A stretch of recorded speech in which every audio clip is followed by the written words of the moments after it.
বিশ্বকবি রবীন্দ্রনাথ ঠাকুরের আফ্রিকা।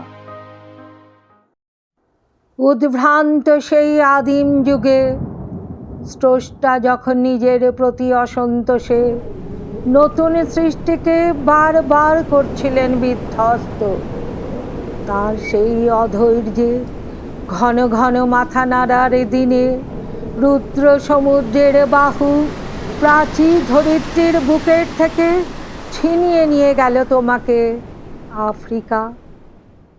বাঁধলে তোমাকে বনস্পতির নিবিড় পাহারায় কৃপণ আলোর অন্তঃপুরে। সেখানে নিভৃত অবকাশে তুমি সংগ্রহ করছিলে দুর্গমের রহস্য, চিনছিলে জল স্থল আকাশের দুর্বোধ সংকেত। প্রকৃতির দৃষ্টি অতীত জাদুমন্ত্র জাগাচ্ছিল তোমার চেতনাতীত মনে।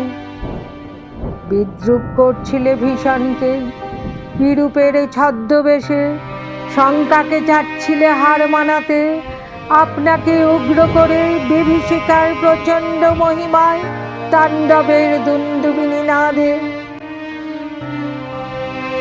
ছায়াবিতা কালো ঘোমটার নিচে অপরিচিত ছিল তোমার মানব রূপ উপেক্ষার আবিল দৃষ্টিতে।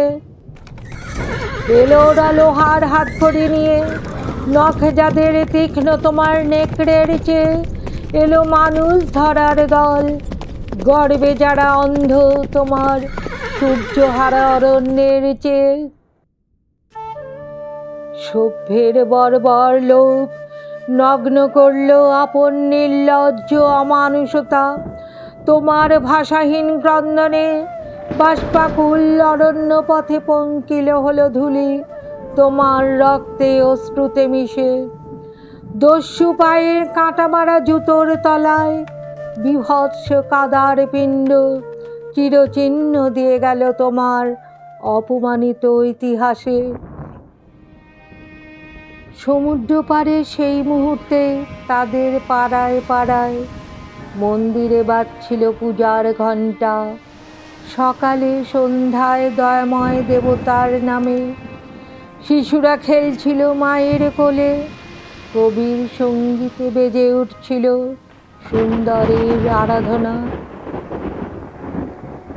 আজ যখন পশ্চিম দিগন্তে প্রদোষকাল ঝঞ্ঝা বাতাসের ঊর্ধ্বশ্বাস, যখন গুপ্ত গহ্বর থেকে পশুরা বেরিয়ে এলো অশুভ ধ্বনিতে ঘোষণা করল দিনের অন্তিম কাল।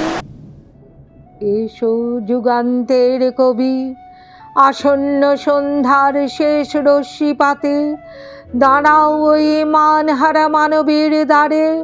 বলো ক্ষমা করো, হিংস্র প্রলাপের মধ্যে সেই হোক তোমার সভ্যতার শেষ পুণ্যবাণী।